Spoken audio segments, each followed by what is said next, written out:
Oi Son, gue mau nanya dong. Oi, nanya apa nih? Nah, jadi kemarin itu gue ada ngenalin PTA ke PTB. Jadi si PTA lagi nyari barang, gue kenalin lah ke teman gue yang PTB.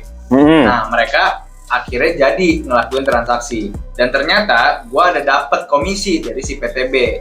Oke. Nah, anggaplah komisi ini cukup besar. Yang dimana akan kena ke tarif progresif gue yang 5, 10, 15, 5, 15, 20. 25, Yang 5, 15, 25, 30. ya, yang itulah, yang tarif progresif pribadi.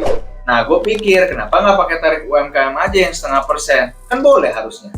Oke, pertanyaan lu bagus banget nih. Karena sering banget gue nemuin kasus yang kayak gini. Nah, jawabannya adalah kalau misalnya kita pakai tarif UMKM, itu kalau jasa pekerjaan bebas, nggak boleh sembarangan. Contoh nih, ada di peraturannya di PP 55 tahun 2022.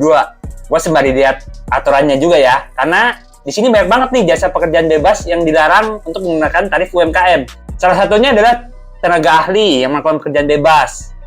Terus ada pemain musik, ada olahragawan, ada juga penasihat, pengajar, agen iklan, ada juga nih jasa perantara nih yang termasuk jasa lo.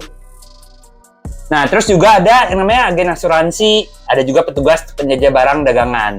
Nah, kita ambil aja kasus yang paling sering terjadi deh. Yang gue sering temuin sih kalau di kasus gue adalah agen asuransi dan juga jasa perantara. Kalau dilihat di aturan ini, nggak boleh nih.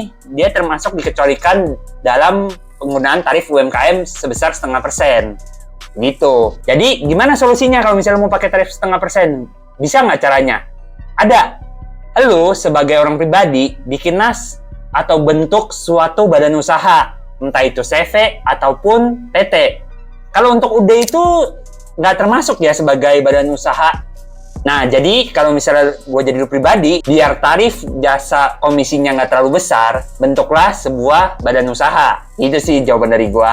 Nah, berarti kesimpulannya, kalau gue pakai badan usaha, gue bisa nih pakai tarif UMKM untuk menerima jasa perantara ini. Betul banget, karena kalau misalnya lu bentuk badan usahanya jasa, di sini tidak dikecualikan di dalam PP 55 tahun 2022 tersebut. Gitu. Oh, gitu. Oke, sip. Oke, itu aja penjelasan dari gua mengenai kalau misalnya banyak banget nih, karena kasus-kasus yang gue temuin orang-orang dikit-dikit kayak kalau mau usaha tinggal pakai UMKM aja. Nah, balik lagi ya, harus lihat dulu jasa yang kalian lakukan itu seperti apa. Kalau misalnya termasuk di dalam PP 55 tahun 2022, otomatis kalian harus klasifikasiin dulu. Kalau misalnya kalian sebagai orang pribadi, masuk nggak kriteria jasa yang dikecualikan? Kalau misalnya masuk, nah itu yang kalian nggak boleh pakai tarif UMKM. Oke? Itu dia penjelasan dari gua. Kalau misalnya ada yang lu masih bingung, langsung aja coba komen di kolom komentar. Kalau misalnya mau reach out gua di Instagram, langsung aja nih di sini. Dan seperti biasa, terus berkarya sampai waktunya check out dari bumi.